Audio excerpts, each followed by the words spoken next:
Hello and welcome to Wealthy Mind. I am your host, Misty Rose Gold, International Success Coach, and we love to help you create and maintain a wealthy mind. Today I have with me Tim Jai Baker, who goes by Jai. Hi, Hi, Misty. How are you this afternoon? I am doing well. How are you? I am well also. Thank you. That's good. I'm grateful to be alive. If that comes up in our talk today, awesome. If not, awesome, but here I am. So, um, tell us what you do. Um, well, I've had a 39-year career in wealth management, Hmm. and I took a 2-year sabbatical a couple of years ago, and I wrote a book called The Awakened Investor. Along the path of completing my book, I recreated the career that I'm now living, and I'm founder of Luminous Wealth, Hmm. which is a virtual multi-family office service offering. And it's a holistic way of working with families and handling their affairs. Because in my view, money can't be managed in a silo. Um, in fact, money doesn't even make one wealthy. The etymology of the word wealth back in 1250 AD was weal, W-E-A-L-E, and it meant prosperity, health, and well-being. And then somewhere in the 1400s, the Dutch dumbed it down to just money, just Hmm. currency. And so we've lost sight of what wealth really is. And Hmm. for someone to be worth $1 billion, but they're on a lung machine and none of their family members wants to be around them because they have nasty relationships, that's not a very wealthy person just because they have a lot of currency.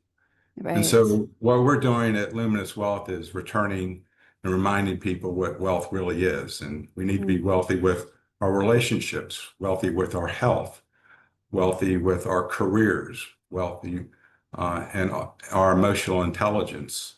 Hmm. And so that's the body of work that we're doing now and working with families. And it's my idea that, and we work with 8 aspects of this.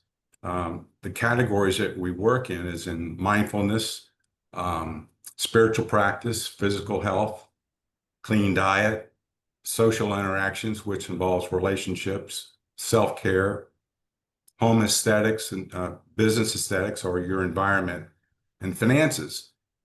And it's my belief that if we can master the 7 of those 8, with the 8th one being finances, if we master those 7, finances is just going to fall into place. It won't even be a concern.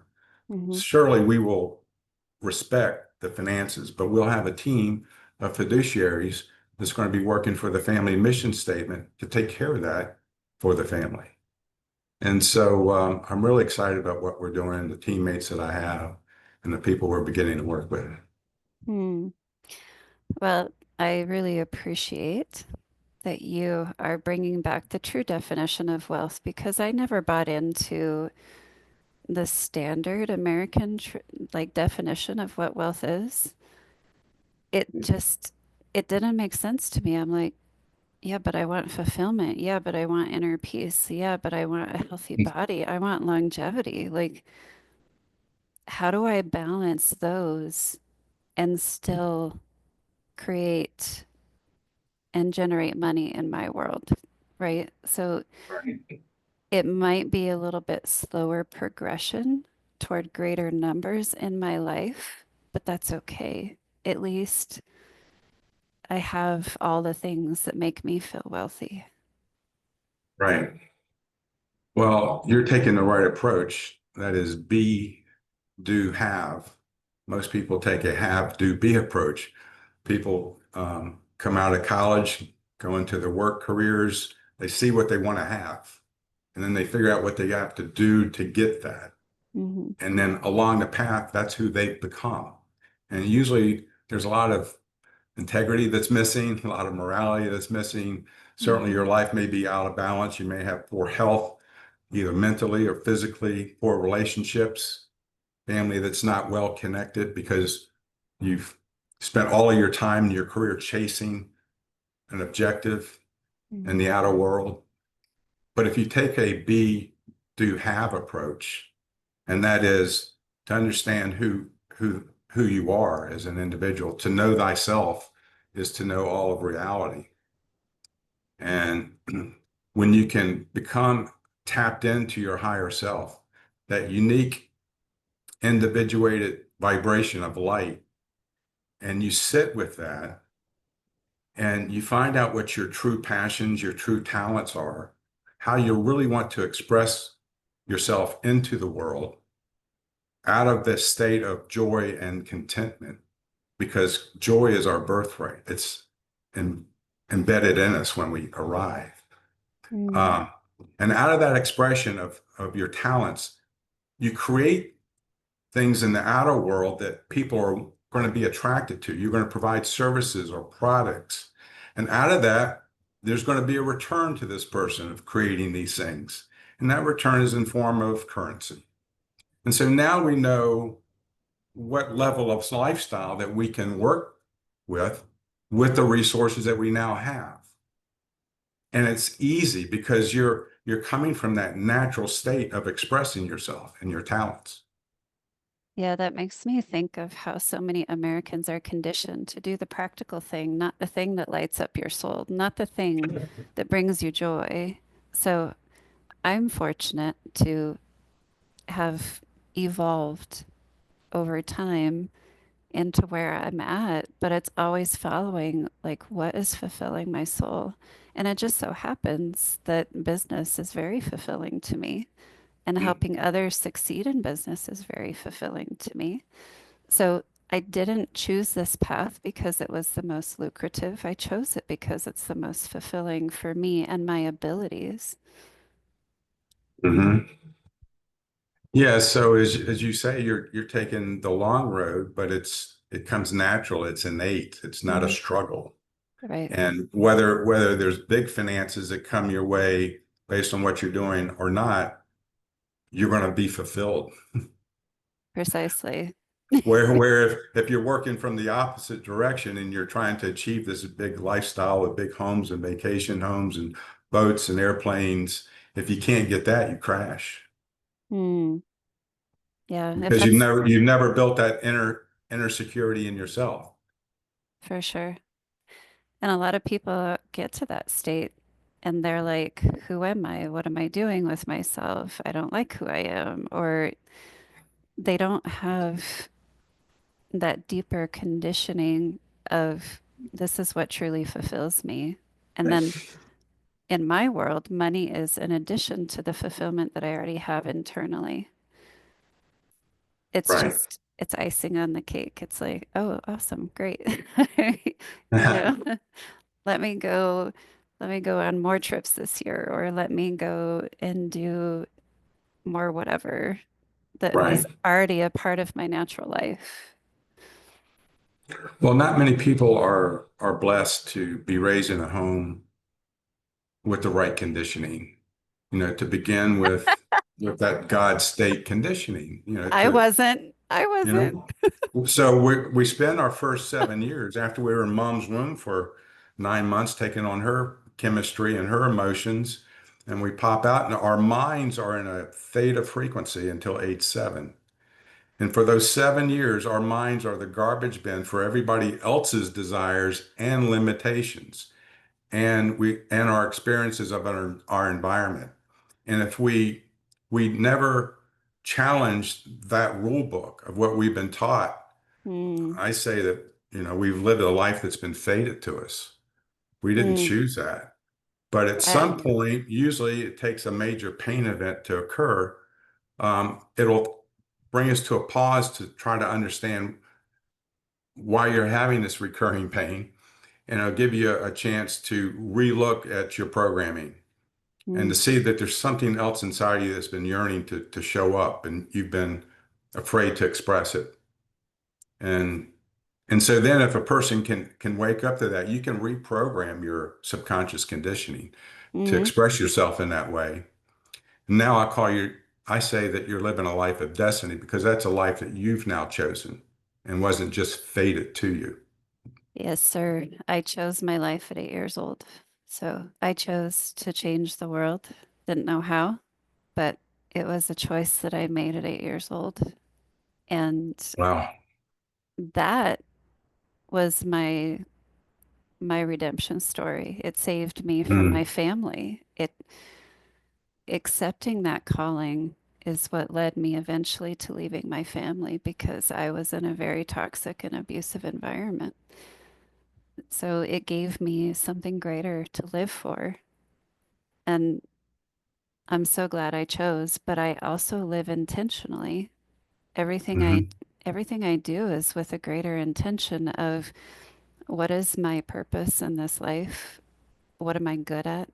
And how is it going to affect the masses? So I think intention is so important because a lot of people just run off of default programming, which is the subconscious programming that sinks in when we're children. And I've challenged it my entire life. I have challenged Hmm. every belief system that is inside of me, transform them if they need to be transformed. If they don't align with where I'm headed, they have to be transformed. Even like business, money, relationships, what truly aligns with me at my core? And does it fit with what I was taught as a child? If that doesn't fit, then I work to reprogram it. So I'm living proof that you can reprogram your subconscious. You do not have to run on default, but you can live intentionally and create Right. a life that is amazing for yourself. Right. And so, in order to do and accomplish what you were able to do there, a person needs to empty their mind. And in doing so, we need to spend an extended amount of time with ourself In the present and moment, yeah. in the present moment. And I do that through meditation. So, And so I learned my techniques from Dr. Deepak Chopra back in 1997. And it's been my daily practice since then. I've experienced other healing modalities and other meditation techniques, but Deepak's technique of my mantra meditation is my daily practice. And sometimes I add on to that. But we're not wired in the United States culture to meditate. We brought in yoga as several many years ago, and it was easily adapted to because we just replaced our gym time by going to a yoga class, and that's been beneficial. Most people don't fully benefit from the yoga the way that it's intended to because they're just using it for exercise. It's really a preparation for meditation. But we mm, haven't adopted the technique of meditation in our country because we've never been taught that in our country. We've been taught prayer, but prayer doesn't usually take very long to take place. And we haven't been taught these techniques.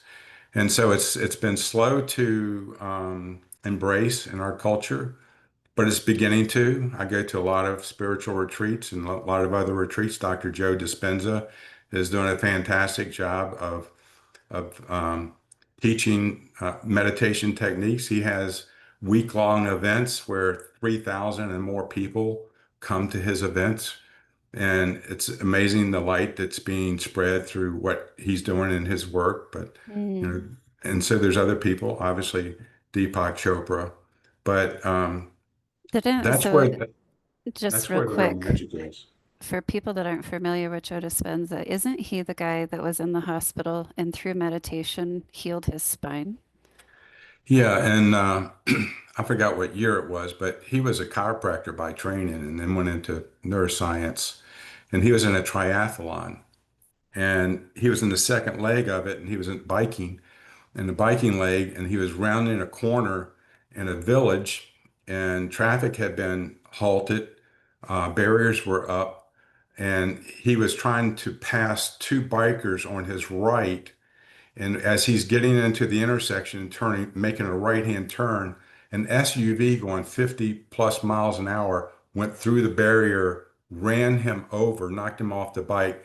It carried him for another 30 yards and before the car stopped and then spit him out. So he's obviously rolling another 30 yards down the road. And he had, among other injuries, six fractured vertebrae. So being a chiropractor, he knew the back surgeons to bring in to give them their recommendations.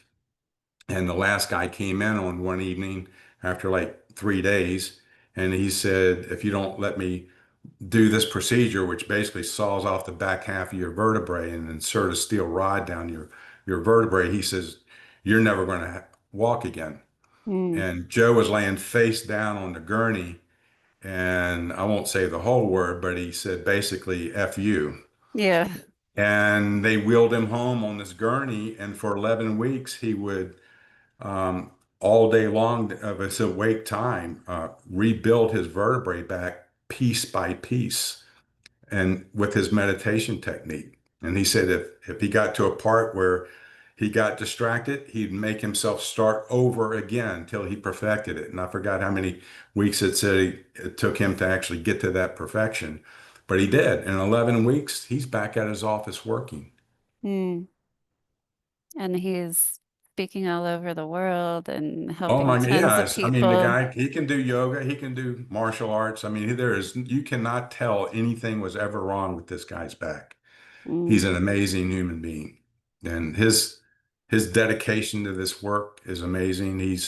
There's a organization called Inner Science Research. It's studying 63 diseases of the body and the effects of meditation on those 63 diseases as compared to the results of Western medicine techniques. Mm. And it just blows your mind what the technique of meditation is doing for the body and its healing. Mm. Well, thank you for sharing that because a lot of people aren't familiar with the power of meditation and the power that they have within themselves. So, a lot of people are just deprived of the knowledge of their self-power. And I'm a fan of meditation. I use a couple different forms, and I'm Mhm. one that likes to stretch in the evenings Mhm. with some meditative music. And that's my meditation time. So I mix it with stretching and some music. And it works really well for me because I'm processing the day. I'm bringing my body to homeostasis, but I'm also clearing my mind. I'm clearing my emotions. I'm clearing everything from the day. So I'm serving all the different parts of me when I do it.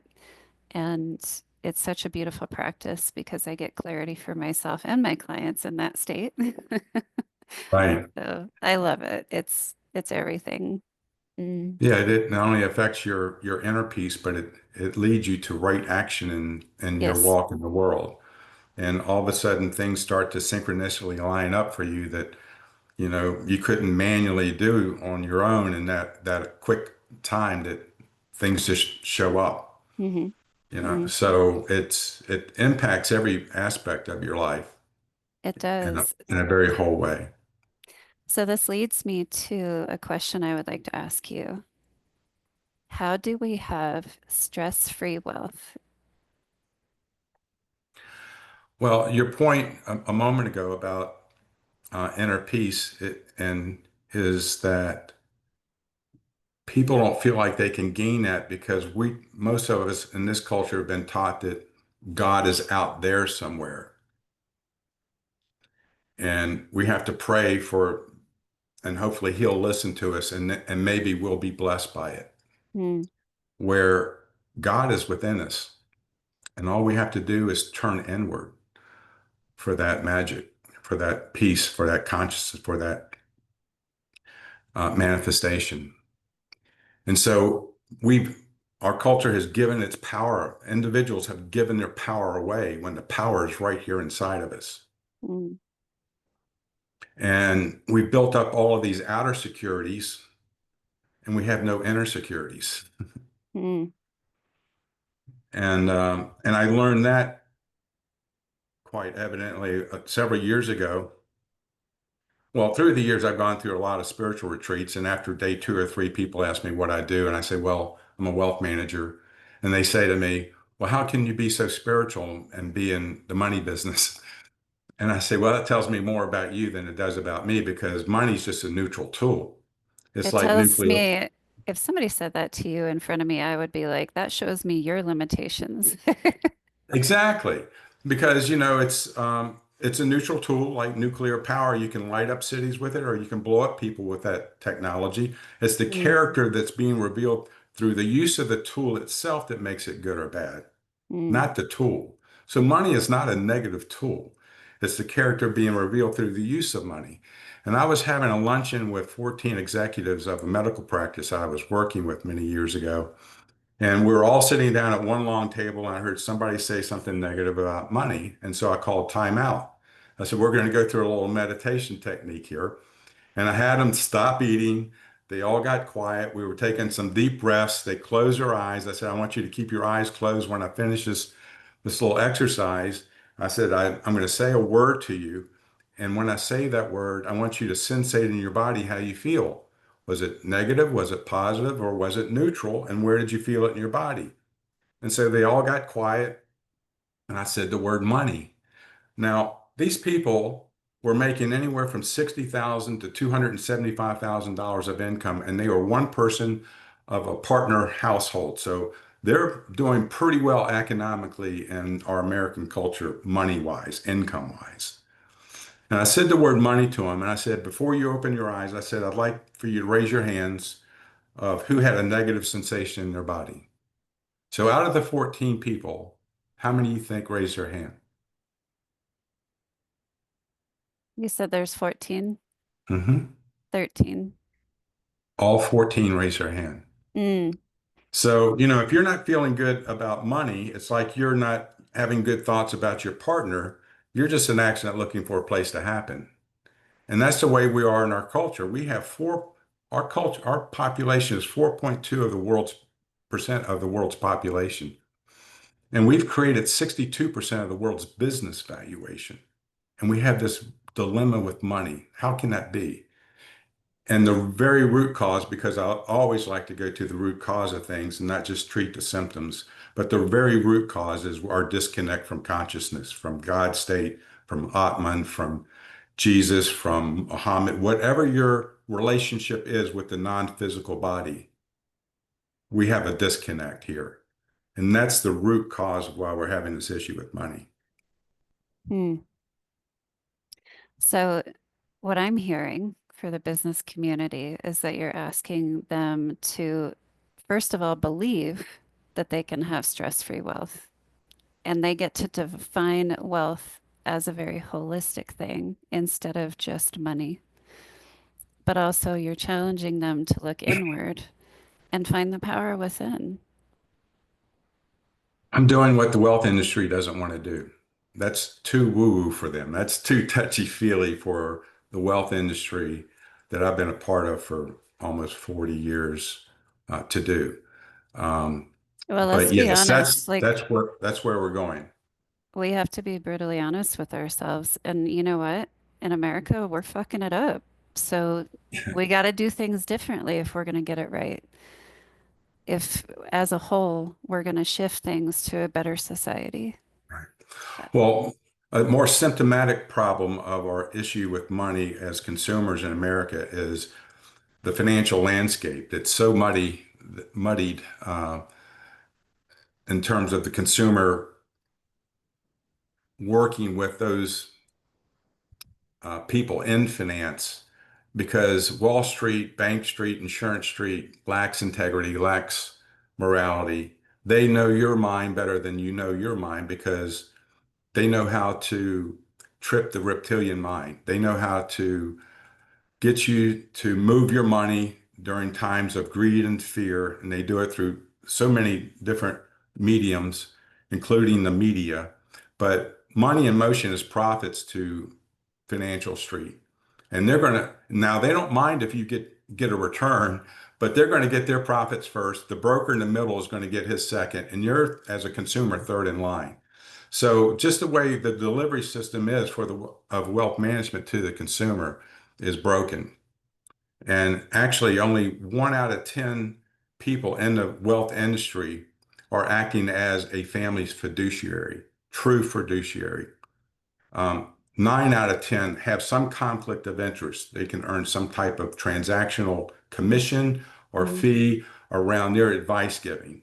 mm. And that shouldn't be that shouldn't be an opportunity set for the financial industry to do with consumers. Well, I'm blessed to know a true wealth manager that is looking out for every aspect of the person and their finances. And it's a very holistic approach. So I'm grateful to know him, but Mhm. you guys are rare. So it's awesome to know that you're somebody that can step into that space. Well, so, I mean, through the years, I mean, I left the brokerage industry in 1997 and I started a multi-generational financial planning firm, and it was just me and an assistant. And I used my client meetings as my laboratory, that feedback loop, to tell me what else I needed to provide this family to enhance their human experience. And so through the years and that's how I developed my model. I brought in a CPA to be on my staff. Then I Mm, brought a second CPA to be on my staff. Then I hired an attorney to be on my staff. Then I hired a real estate advisor to be on my staff. Other wealth managers. Before I sold my firm 4 years ago, I even brought an Ayurvedic practitioner in for mind, body, spirit work. But after I left and took a sabbatical, I looked back and I realized there was one aspect of my client's life that I didn't enhance because I thought working with these people for 30 plus years, many of them, that as long as I met or exceeded their goals financially and otherwise, that they would be fulfilled, contented people. And it wasn't the case. mm. My wealthiest client was my most stressed out client. I'm He going to wound up say having, something. Yeah, yeah, I want to just say something. If you are stressed out about money now and you think that greater wealth, financial wealth, is going to alleviate that stress, you are mistaken because the habits with money that you have now follow with you at yeah, every level unless you absolutely. actively change them. Absolutely. So But thank you. my wealthiest client was my most stressed out. He even had Bell palsy and he had to retire early on one half of his face. Now, thank God, within 2 or 3 years, he fully recovered with his facial condition. Beautiful guy, but the guy was just the max stressed out person I've ever met. And so, what we're doing with Luminous Wealth is it, for one, I mean, because we can't turn the whole society into meditators overnight. It's a process. It's a And so process. what, and so we meet everyone where they are now, Hmm. wherever level they are now. And we help move into the state of no stress by right sizing money and by having this body of work that we're in and where we're looking at 8 aspects of a person's life. Money is just one of the 8 aspects. Now, instead of it being the whole pie of our happiness, it's just 1/8 of it. Mm, And when we can master our mind, when we can master these other 7 aspects of us, money won't even be a concern. It'll just flow. We'll respect it, we'll honor it, we'll have a team of advisors that's acting as your fiduciary to follow the family mission statement, but it won't be a concern or a stress point anymore. mm. So, in order to live with that trust and peace with money, as I do to the best of my abilities, there's a lot of releasing attachments to it. So, releasing the attachment of, oh, this is my self-worth is tied to my money. Well, let's figure out how to have a greater self-worth without it being tied to your money. So, these are the type of attachments that I'm referring to. And getting yourself to that place of releasing the attachment so that you can have that neutral flow state with money, as you call it. Um, it's, I know it's not common in our society for people to step into that space, but if we want to do better, if we want to make sure that we have stress-free wealth and it's not killing us, this is the kind of stuff that we have to look at. Like, what attachments do I have to money and how do I shift them to something that's healthier? Because if we're not attached, it has no power over us. So are you going to take your power back from money? Right. Well, what you want to have is to build your inner securities to be as wealthy as your outer securities. Hmm. That's awesome. Well, this has been a very fun conversation and a radical conversation for some of our listeners. So I would love to wrap up with just what is one thing that you do to keep a wealthy mind, just one that you can share with the audience that you haven't shared already. Well, I've already shared the meditation practice, which is Mm-hmm. paramount. It's absolutely, breath work, meditation, even hypnosis is the work necessary uh, to bring you back into homeostasis. But actually, I have to know thyself is the most important ingredient into enjoying this life. And so, as I mentioned earlier, to know thyself is to know all reality. And to Mm-hmm. know thyself is to know who you were programmed to be as through those first 7 years. And actually, as a free offering, a person can go to my website, luminouswealth.com, and click on Human Archetype Assessment and take a 46 question quiz.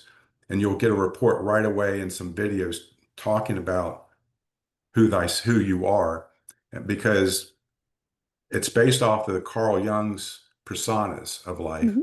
Yep. And so what this report's going to do is not only show those positive traits, repeating patterns that we have for ourselves in our lives, but it's also going to reveal our blind spots and our biases. And those biases and blind spots we can't see or know. And that's why it's a bias. I mean, water doesn't know itself to be wet. Fire doesn't know itself to be hot. When we're expressing those patterns and we're having these same events happen in our experience in the world over and over, and we keep blaming the outer world for those experiences, no, that's really us that's creating that behavior pattern. Mm. And we don't know it because we're so much of that behavior pattern. And this Yeah. will help reveal some of those things. So I think it's a very valuable report. It'll help bring in some contemplation. Mm-hmm. And it's a good way to start to self-assess. Yeah. Self-awareness is key. So when you're saying know thyself, it's what's the truth, right? What is the truth of your, Hmm. when you're present with yourself, what is the truth? Face that, right? So in my world, I try to communicate things very logically in that bubble, even though it's a very deep spiritual kind of language, right? So it's how can I deliver the information in a way that is digestible to the logical mind so we can get to the deeper places eventually? So to know thyself is to seek the truth. What is the truth Right. of the state that I'm in right now? And honoring that truth and being able to function Hmm. from there today. Because today is truly what we have. We don't know what's going to happen tomorrow, right? So being able to sit with the truth today. And that takes us on a journey of unraveling, and it takes us on a journey of rebuilding. It takes us on a journey of intentionally creating a life that is going to be fulfilling, that is true wealth for us. So you mentioned Carl Jung. I have a dear friend who's been on the podcast. His name is Christopher St. John. He is a Jungian therapist. So I'm familiar with some of the archetypes and the terminology through him. So I Hmm. appreciate you bringing that to the surface here. So if you guys are interested in learning more about yourself through this assessment, please go to Jai's website. If you guys want to reach out to him for any questions, I'm sure there's a contact information or a contact button somewhere on his website as well. So we will put all the necessary links in the description of the episode for you. So thank you so much for offering a radical solution to something that is killing people way too early Yeah. and helping us to see some of the steps that we need to take to create stress-free wealth, which is possible. That's the first step, is believing that it's possible. Haha. So, with that said, thank you so much for your time. I appreciate it.